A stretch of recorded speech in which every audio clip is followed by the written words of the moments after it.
Thank you. As for us, head back over to the desk.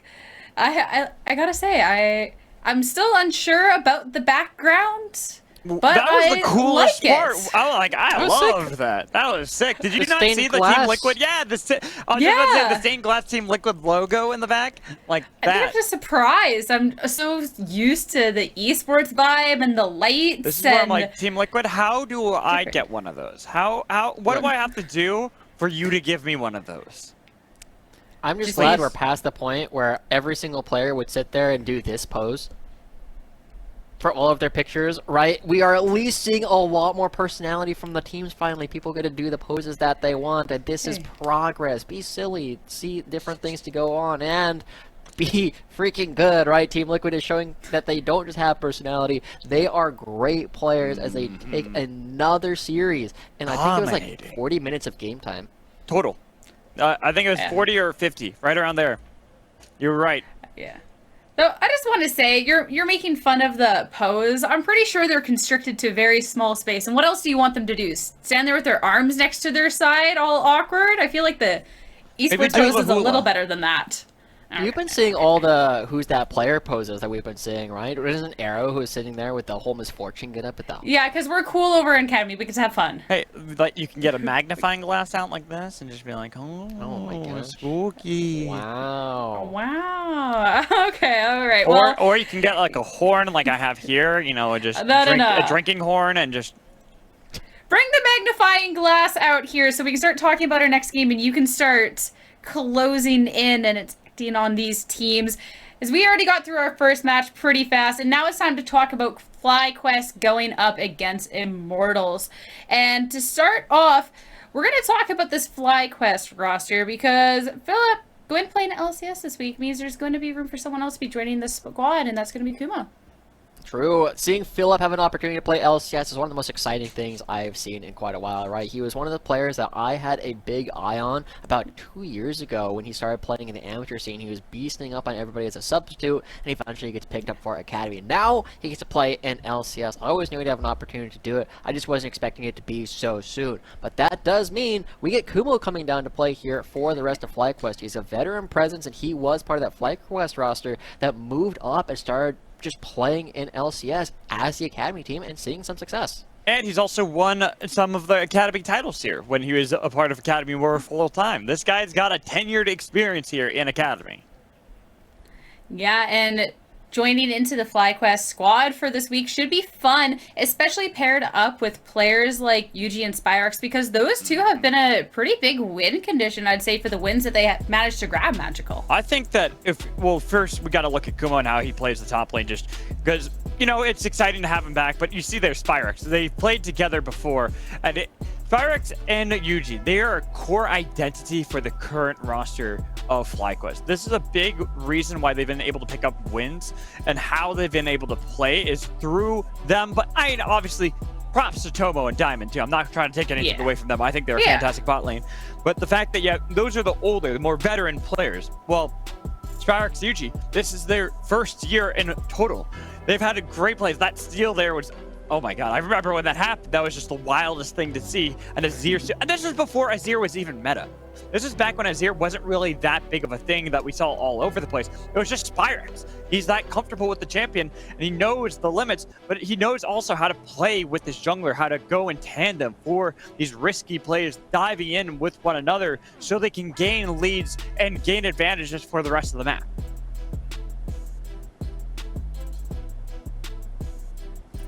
Yeah, I mean, really, the big thing that I'm looking for in this version of the roster, right, is now that they have Kumo coming in, they're putting a lot of pressure because Kumo is one of these rock. He's an anchor player, right? He's not necessarily going to be a huge carry for the members of FlyQuest, but you know he's going to do fine in his lane. He's not going to be looking for anything further necessarily, and that means that, you know, veterans like Tomo and Diamond and newer players like Yuji and Spyrox, one of them needs to kind of step up and be the player who's actually going to be carrying these games. Naturally, my eye is drawn to Yuji as somebody who was able to play a lot of assassin junglers with great success. He figured out his confidence, he figured out a little bit of patience in spring, and now as we start looking towards summer, if he can recreate that, this is definitely a team that can take Immortals to, I wanted to say 3 games, but, you know, we only played 2.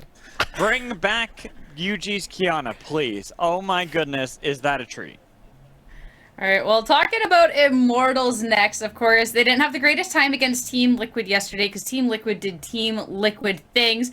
But now that we've moved past that, heading into today, Magical, what are you kind of expecting from this squad? Yeah, I mean, when it comes to Immortals, they also did Immortals things. Sometimes they are the best team in the league where you're like, no one can touch them. Other times you're wondering what's going on in their heads because they just play way too aggressively with no rhyme or reason for it.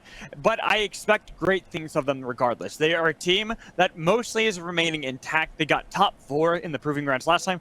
Only major change is Vital in the top lane, this rookie top laner who's come into the Rift where a lot of people just didn't have, including myself, didn't have very much information on him. This is why we've reached out to Immortals to kind of ask them, see their opinions of this player, why they drafted him, and they think very highly of him. They're really confident from the tryouts they had, and as well the scrims they've had behind the scenes, that this player is the next upcoming top laner.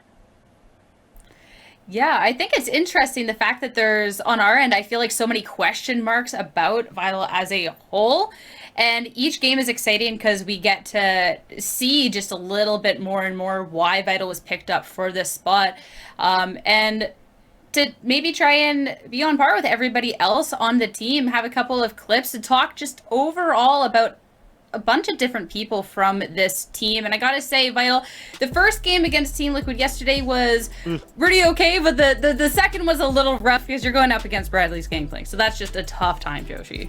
Yeah, and I think the player that we kind of want to highlight as the player who really makes Vital look really good and have opportunities to play is Chad, right? We've been seeing Chad on this Wukong quite a bit. He's the one looking to make a lot of these early game plays. He's been getting into the pit, and you know, when he's able to find those first couple of levels in an advantage, he gets that level 1 invade off. He gives so much freedom to Vital, because the thing is, like, when Chad is able to create space, when he's able to prevent the opposing jungler from having the same kind of pressure on the map, he's just allows Vital to play the 1v1, and while he's still learning some of the ways of managing waves in competitive play, when he's sitting in a 1v1, when he's allowed to get into the team fights with gold, he's been performing. He has, and honestly, I love his flanks that he's been able to commit to too. Vital is looking really strong, and it does seem like he, when the team fights happen, has really good synergy with Chad of understanding how to utilize Chad's aggression, find angles like right here. You see this TP into the middle of everything, but this play's already been set up long before by Chad, getting a lot of summoner spells out of CLG so that Vital can then start popping off. And this is the big play that I love to see, the flash in to make sure the tornado connected so they can get those 2 kills. And it was a triple kill in total for Vital. But it's things like this. You can see those glimmers of what Immortals staff saw in him and why they drafted him in the first place. Well, today's maybe another day that we can see a little bit more of that puzzle be pieced together. It's time to head into the Champ Select for FlyQuest going up against Immortals. I'll catch you two later. We'll catch you later, Sierra. We'll see you on the other side for our halftime show. But we got to dive into this game between Immortals Progressive Academy and FlyQuest Academy. And I'm curious to see where the two teams try to take this draft into. Obviously, Vital's Fiora, that first game against Bradley's Gangplank, did well. It was the second game that Bradley had downloaded him, knew how to play the matchup, but you still got to respect Vital. You got to respect how confident he is on the champion, always wanting to step forward and try to see if he can make those flashy plays right out of the gate. And this is definitely a situation where it's another test, right? We always keep asking how is Vital going to be performing into some of our strong top laners. We know Kumo is kind of that rock. He likes to play things like the Ornn. He likes to play tanks, and he's been quite good at it historically. And I feel like that's a situation where Vital can find some success because he's not going up against somebody who's likely to solo kill him. He's not going up against somebody who's going to be pushing him around. And so that's part of why Immortals, they're spending a lot of their bans towards the bottom side of the map. They recognize that Tomo Diamond have to kind of step up as some of the leaders of the team. We know Diamond is the shot caller. Yeah, I was about to say, they don't kind of have to. They always do. They are dominant in that bot lane. I wouldn't be surprised if it was a Lucian ban here to round things out too from Immortals. Really hit at the pool of Tomo, because that Lucian Nami that they played last week together was dominant in lane phase. The roams that they were able to accomplish early on made it so that most teams can't really function against that. And I would expect that, looking at how the bans are, the Talia banned away by the side of FlyQuest, well, actually, they change it up. Immortals go for Izir instead. Yeah, I mean, we still respect know it. that there's plenty of things that Tomo can play, and it looks like And there it it is is. going to be the Lucian first picked. I mean, we know, again, teams like Team Liquid will pick away the Nami at this point, but Immortals, they're probably going to just fight fire with fire, right? We've seen that they've been playing the Kalista Renata themselves, but with that off the table, they tend to fall back to like Cog Lulu, or yesterday they even brought out the Twitch, and I feel like that's a champion Please that play can that. have a lot of success. Please play the Draven. Please lock it in. I know it's not going to, but please lock it in anyways. Oh, it is locked in. Let's go. Okay, they've been hovering this for a long time. Arrow, well known as a legacy Draven player. Yeah, I He used know, to play this I'm so all the way excited. back on KT Arrows. And oh yes, they take away the Nami too. This looks like a prepared draft coming out from Immortals Progressive. They want to put the test to the bottom lane. They think Arrow and Joe are going to push around Tomo and Diamond, and they're giving the tools to do it. Oh, I'm so hyped for this game. Leave it to Immortals to draft something crazy like this, get my hopes up, and probably bring it to... yeah, obviously, you know, we can't really tell how they're going to play it until they get onto the Rift. But the fact, like you pointed out, Arrow, this is a legacy pick for him. This is something that he's played going way back in his career. Now has to match up against the new champion and Renata paired up with Lucian.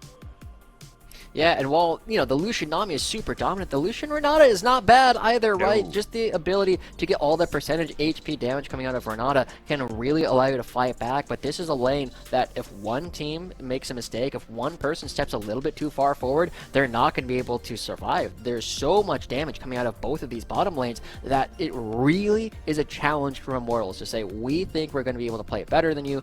Arrow's been consistently finding early game advantages as an AD carry, and now he's going to have the tools to do it. That's right. The Rengar wasn't banned like it was yesterday by Team Liquid. They focused on that Rengar as the first ban each game yesterday. And here, Chad gets the pick again. This is an early aggressive composition drafted by Immortals. And it's something that we know that is a lot of comfort for them, right? This is not a champion that other people are playing. The Rengar is not something that has been popular around, but this is also something that Chad and Dardoch are pioneering. You want to do it a little bit tankier, you stay alive, and so you have guaranteed crowd control is consistently the idea. And as the bans start to come through, the Tryndamere are taken away from the top lane. It feels like Immortals have a very prepared draft. Dardoch and the rest of the team have clearly put in their homework to put FlyQuest in an uncomfortable spot. But seeing on the other side, the FlyQuest are taking away Yone from Pretty. With the Azir being banned already is a bit surprised, but to me it screams more it's a Vital ban. That they're focusing on the top lane. That they want to make sure they're putting Vital in as an uncomfortable a position as humanly possible. That way they don't have to worry about the lane phase. They can get Kumo on something safer that he's not going to get bullied around too easily on. So we're kind of starting to ask, what is Spyrex going to be willing to play? He's played Azir, Yasuo, Viger, Victor, Ahri thus far. He's looking for opportunities to kind of pick what he wants, and Victor tends to be like the go-to, like, I don't know what else to play. This champion's always good. And I feel like that's something he would be very comfortable just picking up, but Pretty, he's still got counterpick. He's on the red side. He can wait to see what the rest of FlyQuest are going to be doing, and I'm expecting them to pick Vital's champion here. I would expect them to pick Pretty's champion here. I would expect them to just say, you know what, let's grab that Victor. And that way Spyrex isn't getting a good clean matchup that he's used to. Instead, we draft this, put him in a bad spot so that he's not as comfortable on what he's playing. And there it is. Lock it in. Boom. The Zillion hover, though, that's a threat if I've ever seen one. The Oh, counter it hover. is. Yeah, we got a lot of troll hovers in Academy. But I like this Victor. It is very standard. There's never a situation where Victor is particularly bad. And so seeing this situation where there's a lot of short-range characters coming up from FlyQuest, this Victor can actually shine. But oh my gosh, I love this counter pick coming through. So good against the Victor. Starting at level 3 when Akali gets her first point in the Shuriken flip, she starts throwing that out, and Victor suddenly has to be incredibly scared. So Spyrex challenging Pretty for dominance in the mid lane. But it is Pretty playing Victor as well, something he is more than comfortable and confident on, and especially into a matchup like this Akali, but it's Spyrex piloting it, the champion ocean that I always like to call out that he has, something that he can dig deep in that well, find something unique and powerful like that Akali. Well, Ornn was drafted for Kumo, what we expected. We expected it to be more of that safe style in the top side. But what Vital drafts into it is really what is going to make or break the top lane. Gangplank is the option they go for. This is a good matchup for Kumo, actually. It is something where you have solo kill pressure as the Ornn. Now, you can get pushed around. You do have to recognize that you are going to be outranged for a lot of the game, but you just get so tanky so quickly. It is so difficult for Gangplank to really find advantages up through level 9, right? It really takes a while for the barrels to have the armor penetration necessary to punch through all the extra stats that Ornn gets. And so we're seeing a lot of play coming through from the FlyQuest Academy. They have plenty of counterplay on the board, and the big thing is it's going to be coming around to their ability to engage, right? They control when a lot of these fights happen, and it's on Gangplank and Victor to try and make sure that FlyQuest can't get in comfortably. And the thing is, I also like that Joey is playing Nami. I feel like that also provides them a lot of good disengage on their side. So you can try to throw a lot at them if you're on FlyQuest, but Immortals have ways to disengage. So when we dive into this first game of the best of 2 between these two teams, Draven in the hands of Arrow, Akali in the hands of Spyrex, who will come out on top? Only time will tell, but FlyQuest are here to party in the bot lane, and they've already gotten eyes on Arrow. Arrow has flash, and he has exhaust for the 1v1 duel potential, and he holds on to both. Okay, good job. Joey just walking down, making sure that they see an opportunity. But hey, Chad sees 4 people on the bottom side, and this cheeser dog looking for an opportunity once again. They're threatening to take the top side, and Joey's even here as well. Look at this. They're waiting to see if they can spot out a monkey in the jungle. It's going to be Yuji passing up. This is just waiting on bated breath. Huh? Yuji knows. Yuji knows. Chad does this all the time, but do they expect that Joey's here as well? Well, they spot out Spyrex. You can hear the pings. You hear the question mark pings coming in from the side of Immortals, but they're still sneaky. They might have already bailed out. We're not even privy to that information at the moment, as Yuji has some company in Spyrex and Spyrex. Oh, and it's Spyrex who gets caught out. That's a lot of damage, but that blast cone was clutch to save his life. Yeah, but that's a huge advantage for Pretty. The amount of damage that is going down, and Chad now threatening the smite fight going up against Yuji. This can be big as well. Vital, you got to stick around. You got to make sure you're backing up Chad. The smite comes out a little bit early, try to see if it can save Chad's life. But that means that this whole invade is for naught. Oh boy, and Chad now in a really rough position. He can't even go into his own side of the jungle. He's getting forced to recall right off the bat. It's a disaster for Chad. Huge setback on this Rengar. And not like yesterday, where they were the ones getting punished early by invades from Team Liquid. It was their own invade that punishes them this time around. Okay, this is not something that Immortals have practiced with, at least on stage. I'm sure it's happened a couple of times in scrims, but it definitely puts Chad in a really awkward position. He's not going to be super far ahead, and there's basically perfect information for FlyQuest to play with. Knowing that he is recalled, knowing that he's not clearing his top side, there's only one place he can be, clearing out the bottom side of the map. And Yuji, he's typically not somebody who creates his own advantage this early in the game, but when Chad just gives him one, we'll see what he can do. Looking at Vital, though, you talked about how this is actually a difficult matchup for Gangplank. Ornn has that base damage that can punish something like Gangplank early on. But Vital's looking fairly confident in there. He's playing up aggressively, has the Corrupting Pot stack where he poked out Kumo pretty low. That's fair. Though, to be fair, like, this matchup does not start hard for Gangplank, right? It becomes hard later on when Ornn starts getting, like, levels 4 and 5. Fair. But That's before fair. that, yeah, the grass procs and just the range of the parlay just make it very difficult for Kumo to interact. And so we can kind of expect this. The question will be, how much CS does Kumo get in the clapback? Yeah, and we'll have to see. Thank you, observers, for resetting the item scoreboard for us so we can get everything up to date. We have to keep our eyes on the spot lane. With Arrow playing Draven, getting a good shot against a Lucian lane is already impressive enough, but it's the stacks. And when they can cash that in, that's going to be pivotal to whether or not Arrow is going to get completely out of control in this game. Yeah, and Arrow, I mean, they took this really early on. They said that even with all the opportunities for FlyQuest to comp around it, but Chad finding Yuji... Doesn't jump, though. Waits it out, knowing that that could actually be pretty bad, since Victor, Pretty, doesn't have very much mana, nor a quick response to try to see if he can help out his jungler. Same with the bot lane. The minion wave crashing back a little bit towards Arrow and Joey could have made it dangerous. That's why Chad instead has to focus his attention into the mid lane. Yeah, but Chad showing again so much of his early advantage is gone as he just has to go for his power Scuttle. farming that he's not necessarily super known for, but he gets 2 Scuttle Crabs. That's pretty cool.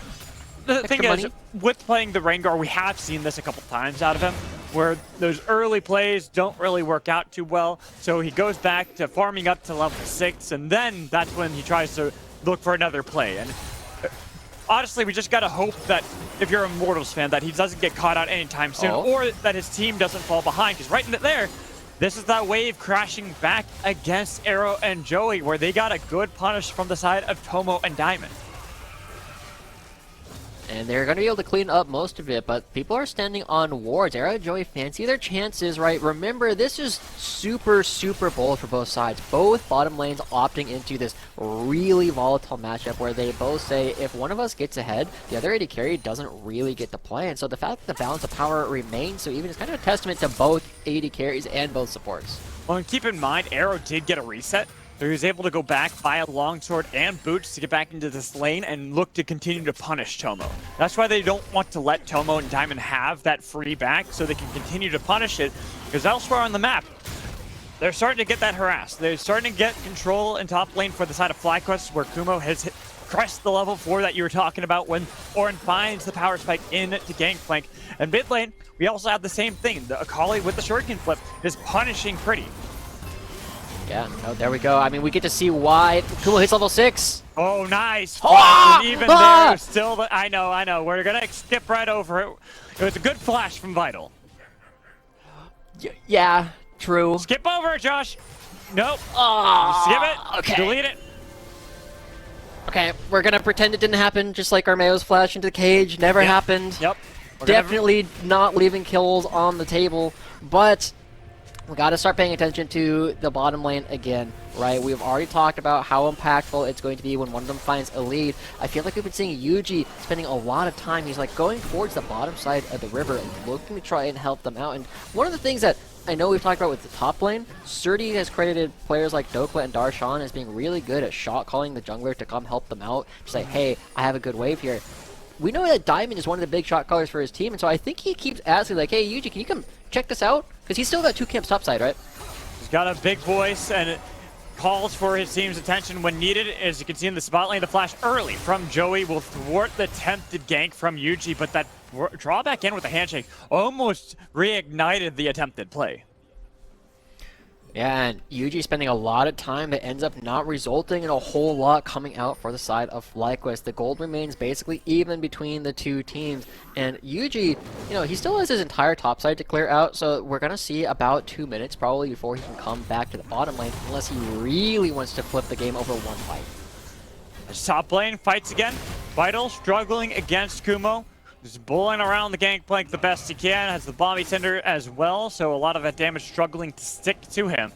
As we refocus our attention to the bot lane, and Chad is trying to be sneaky with getting the dragon, but he's not even level 6 yet. He took way too much damage by himself, so it's just a leash that he gave over to the dragon for FlyQuest.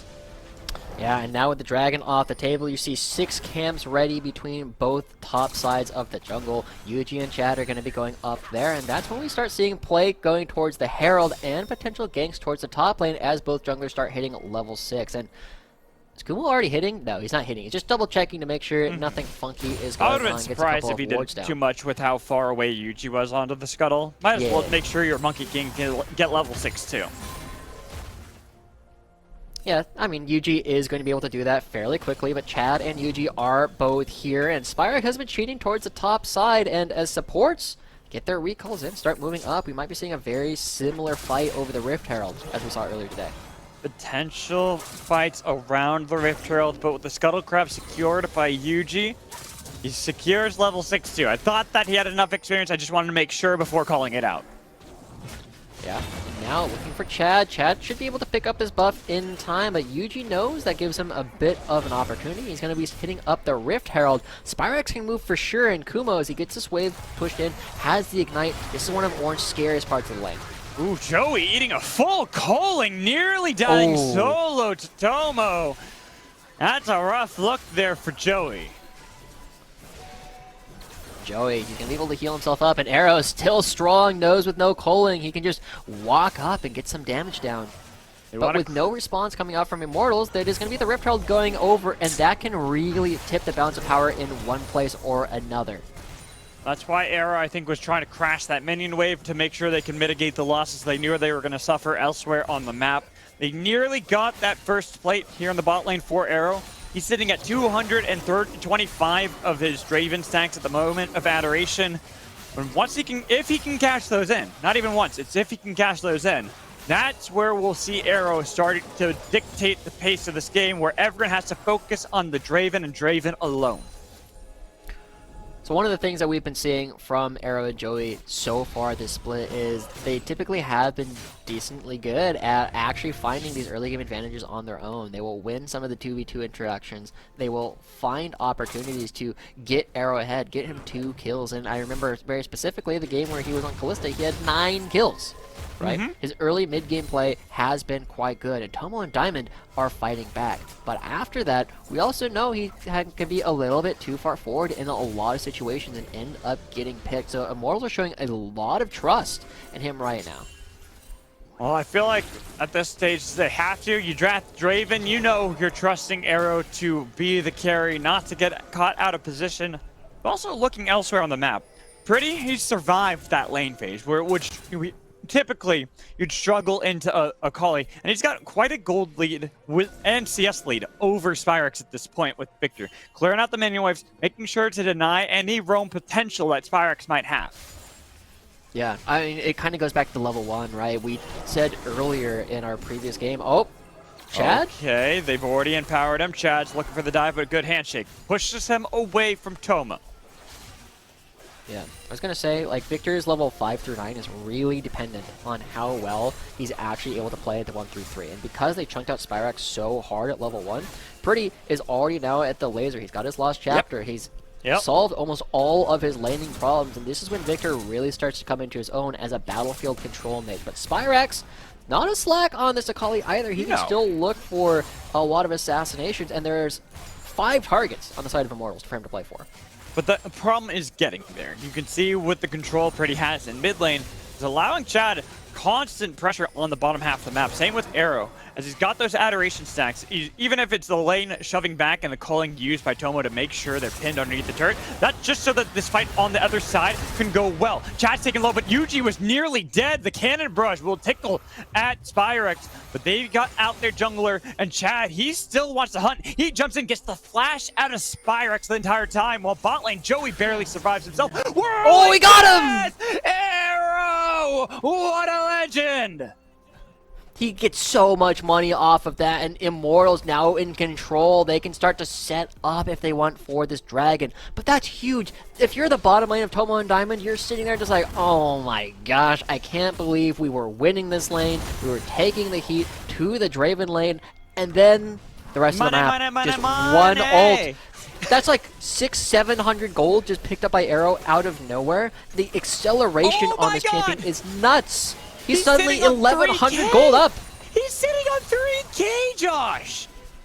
He's sitting on 3K, and that's after Tomo and Diamond are up 2 plates, right? It's a huge turnaround that Arrow just picks up with a great ultimate. Yeah, that was a huge adoration cash-in. Not only first blood, but at least 300 stacks on adoration to be able to get that kind of gold. Yeah. Well, let's take a look at the replay once again as we see. I was a little bit shocked to see that Chad was walking up here, but they just are strong enough to take the 2v2 in the choke point. Chad with his tankier build, keep himself alive, and the battlefield control allows Pretty to just focus down Yuji because Spyrex isn't able to participate in the fight. But after that, they spot Yuji heading down on the ward. They're looking for where he could potentially be, and Draven. Oh, look at the cinematics. Look at this. Epic, and they got the kill, they've got the cash in, they've got the bank that is on their side, and look at that, coming out of base with the Eclipse built up, also having that last whisper. This Draven is now unleashed. Yeah, the trust needs to pay off though, right? He's got an Eclipse, he's got a Last Whisper completed. Even Ornn can't really stand up to this for a little while, and so Immortals, they're now in control of the bottom half of the map. They lost the first dragon, but now they're threatening to pick up this mountain, be 9 away from the Ornn team. And Arrow, now he starts to push around Tomo on Diamond. It was push and pull the entire time, but he should be able to win every interaction. Every trade should go his way. Can always lifesteal back up what he loses against Tomo. Diamond has exhaust as well, so if ever it is just Tomo versus Arrow, Arrow is ready and willing to capitalize on that. And he's so good at juggling multiple axes at the same time, creating pressure, allowing Chad to pick up the dragon. Oh, but Joey looks like he's in trouble. Look at the damage from Arrow. He does so much to Tomo. Whirling Death nearly. Oh, wait a minute. He's trying to position. Oh, the Flash 2 committed to see if he can get the Whirling Death on the way back. But all the while, Chad was taking the first dragon of the game for Immortals. Yeah, that's crazy. That's something we kind of forgot about, right? When Renata, her ultimate, you don't typically do it for the damage, but against Draven, that's a champion that you can. And Chad and Pretty, they know Yuji's here too. So they can try to go for a little bit of a play with the TP in the backside, but that damage on Yuji. He's got the veil up, but Chad gets out of there scot-free. It's Joey's now the one they turn their attention to, but Chad dives back in on the Spyrex without a flash, and Arrow cashes in again. Diamond and Kumo will run and scatter, but the damage is done. A 2-for-1 comes through after Kumo commits the teleport. Huge win for Immortals. And on top of that, Vital, who's been kind of struggling during this laning phase, suddenly gets free time to farm in the top lane. He might even be able to take down this entire turret with the Sheen. Kumo's running all over there. And a 3,000 gold lead suddenly appearing for Immortals. This is great stuff. They are responding. They are making smart plays. And even when FlyQuest throws the whole gauntlet at them, it's still a win for them. So as we take a look at this, Yuji, he thinks he's being clever, but because this is an Infernal Rift, and as we see the terrain be there and not be there, too. Chad is able to just get in. And the Scryer spots out Yuji, so it's a good play from Immortals, but I mean, here is where it just all goes awry for Spyrex. Yeah, Spyrex thinks he's strong enough to fight Arrow, and then he's like, oh, wait, that is an item and a half on Draven already. He is kind of strong. Perhaps I shouldn't be fighting him. Unfortunately, it's too late. By the time he recognizes how much danger he's in, the bus has already gone off the cliff. And he's also completed his second item of the game, or Dominic's Regard. Yep. Yeah, he's I have a feeling, Josh. I have a feeling that he might only have 2 kills and no CS lead, but I feel like he's fed. Little bit. That is, in fact, how Draven works. The first kill, if you don't die before it, is incredibly impactful. And also, Chad, I believe he's only got to be at like 2 Bone Tooth Necklace stacks, but he's got the Divine Sunder complete. He is also in a very good spot, and he's going to be the front line for this team as well. He's got the effectively point-and-click route every time he can throw out. FlyQuest, the only answer they have on the map right now is to try to secure the Rift Herald. Gives them a little bit of a chance to crack some of these turrets back and get them some gold that they're lacking. 4,000 gold behind. We're only 17.5 minutes into the game. With Draven having the majority of the lion's share for the side of Immortals, things are getting dicey where you can see that Tomo is afraid to even step up now. And he has to be afraid. And one of the things we have to look at, Magical, is because they've given Arrow this Draven in the composition that was drafted by FlyQuest, this Draven doesn't fall off, right? People always look at Draven as a champion who's really strong early, but we have to remember, he's got not 1, but 2 permanent duration buffs, right? He's got the extra AD on the axis, he's got the extra attack speed and move speed that comes out, and the reason why he tends to fall off later is because he's outranged. He can't hit. He can't get in. But up against FlyQuest, he can get in, and now Pretty is fighting Spyrex! No, it's more like Spyrex is trying to fight Pretty and losing. That's not supposed to be happening just quite yet either. Spyrex looking for the 1v1. He fancied it against Pretty, but not able to land the damage, and now the rest of his team is forced to try and make something happen, but Arrow is stopping them, and the Cannon Barrage comes through. Cannon Barrage, a lot of damage on a Diamond. The Rift Herald charge only getting a chunk of damage without toppling the turret. This is looking dire for FlyQuest at this point in the game. Looking for ways that they can bounce back in, one of which would have been Spyrex getting a solo kill on Pretty, but that has already been squashed. Pretty is perfectly set up on this victory. And I talk about Arrow being fed. Well, Pretty, he's just as fed. He's just as bad. We kind of haven't looked at it recently, right? But let's take stock. 50 CS ahead. He's got the Rabadons, and now they're looking for Joey? They're only looking for Joey because that's their only avenue that they can see that they can get. They got him dead, which means the turret and bounty gold is picked up by FlyQuest. So the play does mount a little bit back for them, but that's still just a pebble. They need to make sure they're getting full-on rocks in this game if they want to get back in. Yeah, and so, you know, bits and pieces are good. I like that FlyQuest are doing something. It feels like Kumo is taking a bit more control. I don't know if he's calling his ultimate or if other people are like, nah, just go for it. But Kumo is having a good opportunity to use these calls of the Forge God. As they back away, though, Immortals are now in full control. Look at all the vision they have in the bottom quadrant of the map. They have 2 items on Gangplank. They have 2 items in Victor. They have 2.5 on the Draven. This is a situation where FlyQuest have to walk in. And luckily, they have a face checker. They have Kumo, but I don't know if he's going to be able to walk through Gangplank, Victor, and Draven on his own. Especially when you have a 9,000 and 8.5k on the side of both Pretty and Arrow respectively, compared to that of... It's nearly a 3,000 gold lead for Pretty. Let me just say that over Spyrex. The 1,000... for Arrow isn't that massive over Tomo. Tomo's been doing a good job of maintaining farm against Arrow, while still Arrow picking up these kills and getting the cash-ins. Okay, UG. This is why. UG. Hey, there we go. You gotta focus on Draven at some point. Got the hostile takeover. Oh! You cannot fight this man. Just leave him alone, because at this point, you're just gonna feed him more. That was crazy, the amount of damage that Arrow was able to put out, and Vital looking for a potential flank. Looks like everybody's gone, but Chad finding one? He finds Kumo. It is a little bit of a fight from Vital as well.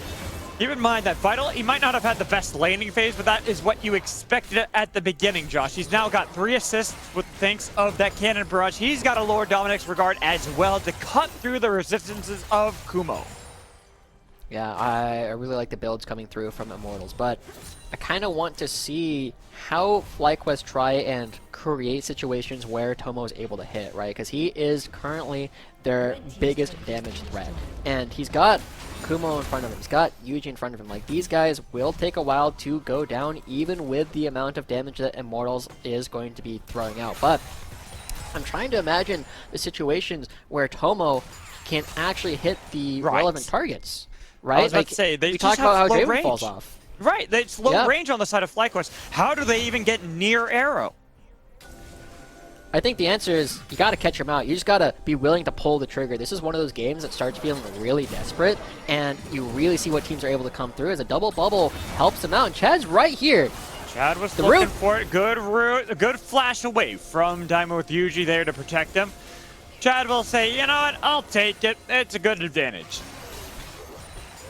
It's a good advantage. That's what they're looking for. And Chad, you know, just kind of harassing Yuji on the map. But yeah, I feel like we are looking at a situation where Yuji really needs to be aggressive. Spyrex, even though he lost the previous 1v1 and shouldn't be able to win another, needs to kind of look for them anyway, right? Like, he wants to put himself in a situation where he's laning up against Vital, because he still has opportunity to try and kill him.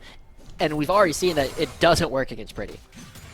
No. Pretty is set up for the slide lane pressure of a lifetime with how far Spyrex is now falling. Still not able to make these plays. They're all grouped up here. They all are trying to topple this tier 2 turret in mid lane, but they always have to worry about the flanks that can come in from Immortals as they jump onto Yuji from Chad with Vital on the other side. Kuma's doing his best to keep space, but they couldn't save the life of the Monkey King, and even with the call of the port, gotta Arrow on to Vital. It is Arrow who is gone. That's a big pick for the side of FlyQuest. Double kill for Spyrex. They can continue to hop around. It's a triple kill for Spyrex out of nowhere. He's been put into the ground, and he's bounced back.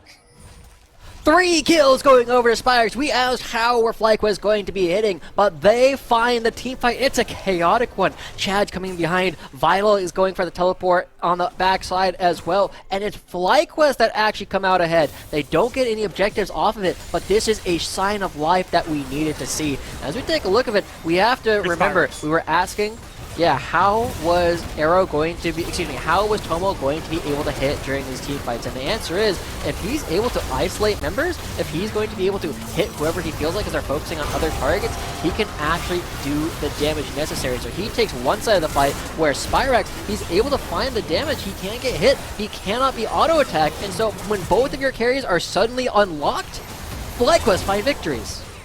Well, the big thing too is the fact that Spyrex was able to find that angle with the rest of the sideline getting the split fight, making sure that Vital and Chad could not back up Arrow. It was all Spyrex in the backline, nobody there to really contain him, while his own backline was perfectly fine because they were fighting 3-4v2, something like that, to make sure that it didn't really matter what Immortals could do to them. Yeah, and we have to remember that Spyrex is doing this up against somebody that we know is playing LCS later this week. Spyrex, you know, for all of his collegiate play, I kind of forgot how new he was to the academy scene. Right, just he was this year. a player. Yeah, just this year. He's a player that this is his first like true like higher level competitive experience despite all of the amateur, all of the collegiate that he's played in the past. He's showing up when it matters most. And look at Yuji on this flank.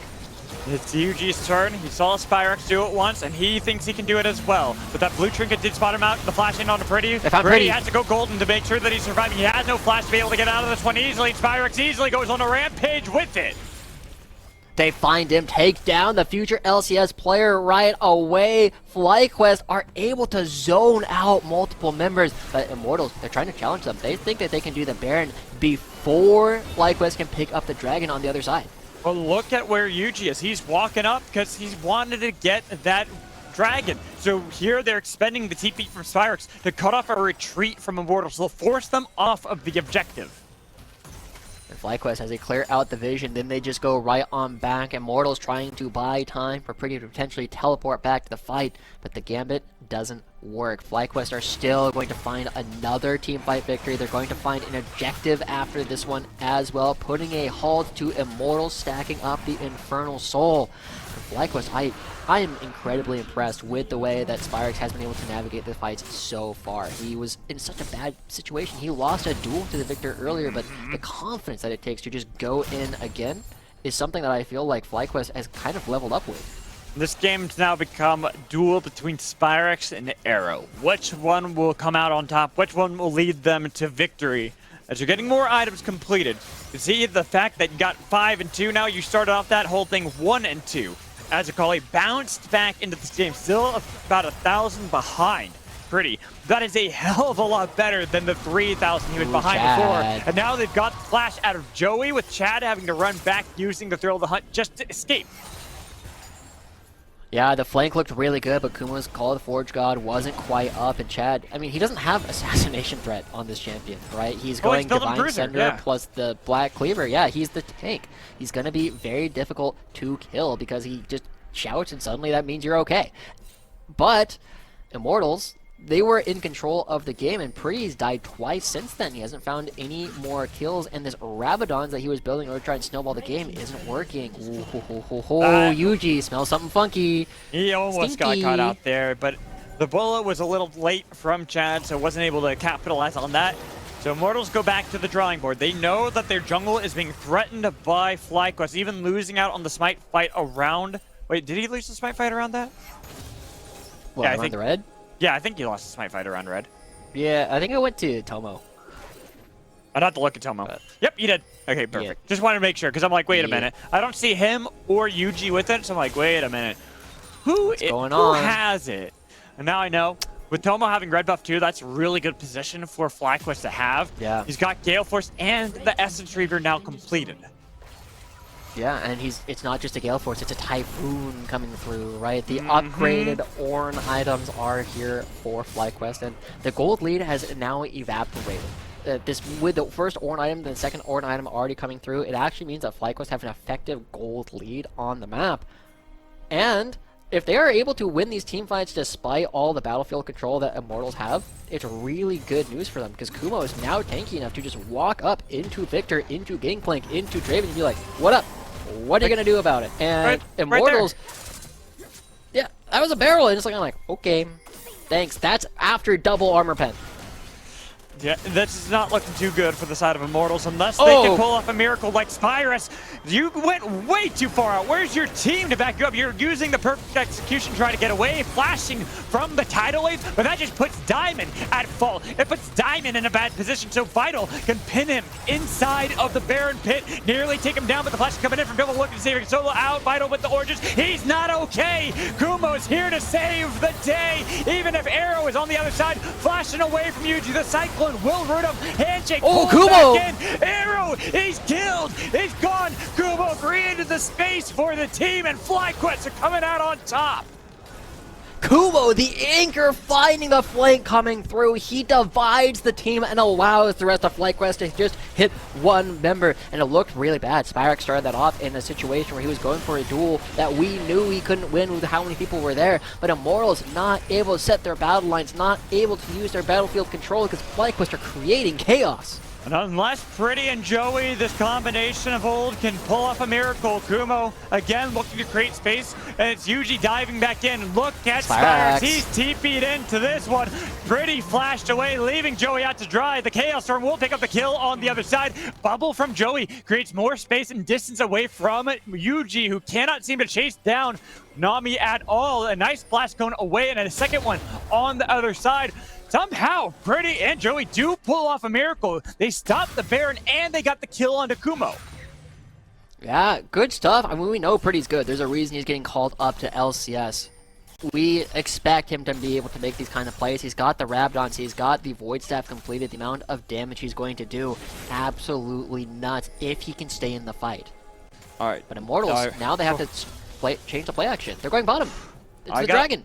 I gotta take a breath after that one. That was quite a lot of action that just took place. So let's all reel it back a bit. We're not gonna see too much action until Kumo spawns. At least not from FlyQuest. They need to have their front line with them at all times if they want to make these plays. And with 10 seconds out until the Dragon will spawn, this will be a third regardless of which side. One team will be at sole point.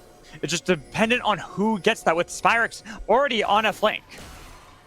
Yeah, oh boy, but he gives it up a little bit, thinks he's getting marked, and yeah, Vital looking for him. Hostile takeover, and here comes the call of Fort got missed. It's going to be a double knockup and the triple knockup from Kumo. They've taken out Pretty, but Spyrex, he's gone golden. Oh, and Spyrex. This could be Arrow's time to shine. He jumps back in. Arrow, he's killed. It was a bailout just in time, but now it's the Dragon secured on the other side with low health bars coming in from Immortal. So that's Spyrex. He somehow got a kill off that one, even though he's dead, and Vital will fall. Only Joey again, the sole survivor. Spyrex clutching it out, finding the kill, keeping himself alive with the Bellow, allows FlyQuest to not only get the Dragon, but they have members alive on the map. They can look to threaten the Baron because Chad is dead, Pretty is dead, Arrow is dead. Arrow got 2 kills to start the game and has not picked up a single one since. This is a huge win coming through from FlyQuest. Just the rock up in the top lane, right? Kumo just being that front line, getting things started, and giving Spyrex and Tomo the space to do their job, hit their targets. It just feels like they're always winning. And now, that can they stop it? I don't know. Pretty and Joey, Yuji's the here. dream team again. They're looking to get inside of the pit and see if they can deny it a second time just in this game alone, with the Chaos Storm burrowing in the backline. Yuji's focus onto the Texan Bullworm. He looks might secured for the team, but Kumo's been taking Pretty low, and now they have to see if they can focus their attention on the Pretty. But with him golden, it's going to take a little bit of time. Handshake will get the stun, and Joey is the one on the offensive. He wants to stop the backs at all costs, the best that he can do, and it puts himself in danger with Kumo. He's out of there. He's bailed on the bot lane. They got to remain at least one member with that Baron buff, and it seems like Yuji will be the one. Oh my gosh, Yuji is able to get out. Does Spyrex have the Baron buff as well? Oh, he does. He's looking for potential assassinations, but man, this is what we come for, guys. This is Academy. This is players playing their hearts out, trying to prove what they can do, show they're improving, and the absolute wild nature of this fight is happening after most of the major buttons are down from FlyQuest, right? They don't have Wukong's ultimate up at this point. They don't have the culling anymore. The hostile takeover isn't there, and so this fight is so hard for them to play, and that's why it's such a big advantage going over towards the side of Immortal as Joey kills Pretty. I didn't even see that during the first replay. Yeah, I didn't see that either, but I'm just looking at the play, and I had my eyes on Arrow. We had just criticized saying he hasn't gotten a kill since the early game, and he picks up a double kill there. Even if he hasn't really gained any more items outside of what he had before the fight, he's got a stopwatch in his inventory to try to slow down the pace and deny Spyrex that assassination potential on top of him. Yeah, and the game ends up being very even yet again, but as the gold lead remains slightly better for Immortals, it is nullified in its entirety by the fact that FlyQuest have 3 Orin items already completed, and they have map control, so they can not only start taking down some of these objectives as turrets, but they can also set themselves up to be in a perfect spot for Infernal Soul spawning in 2 minutes.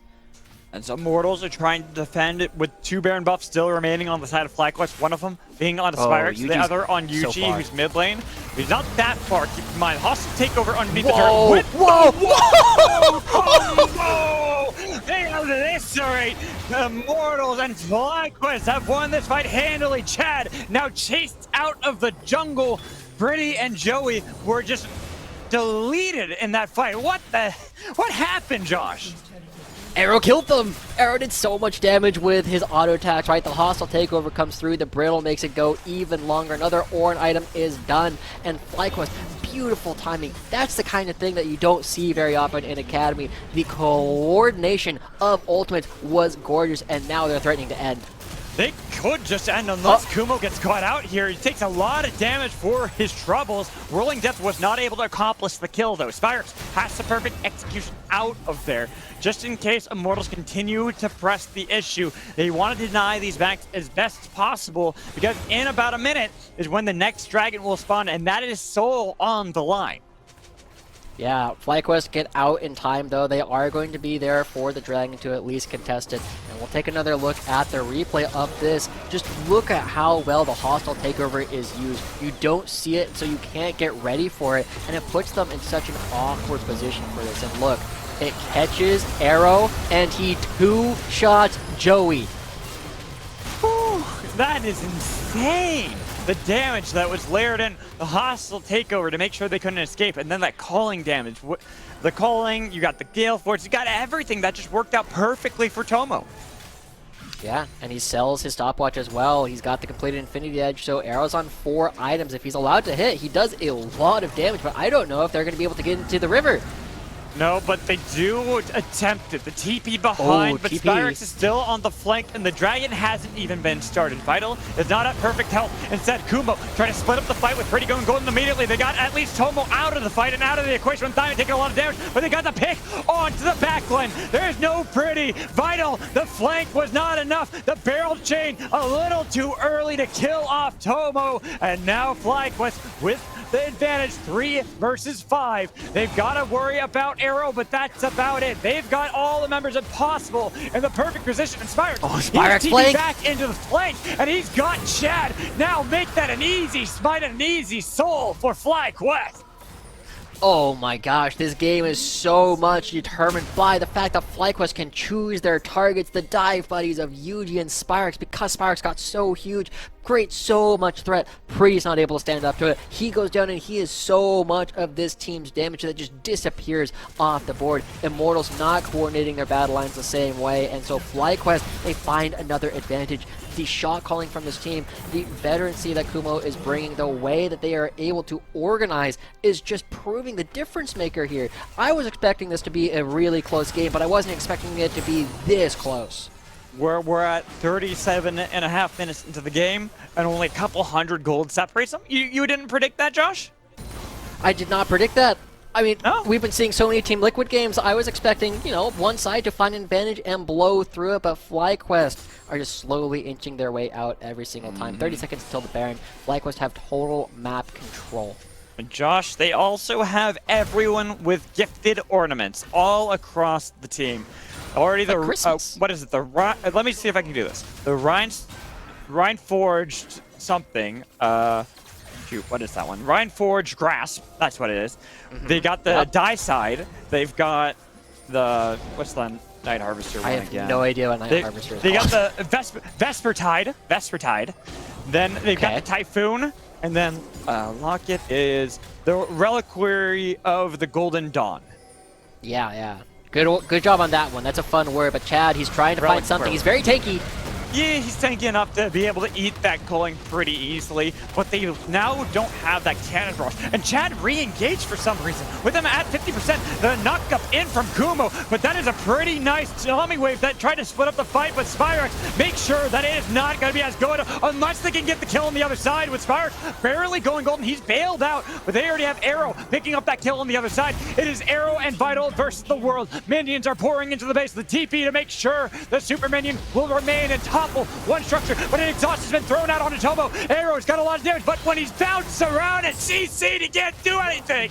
And it's FlyQuest coming out on top. It has been a long battle, well fought on each side there, Josh, but it was FlyQuest who clawed back a victory off the back of Spyrex, and with the finishing blow, it is game 1 for FlyQuest.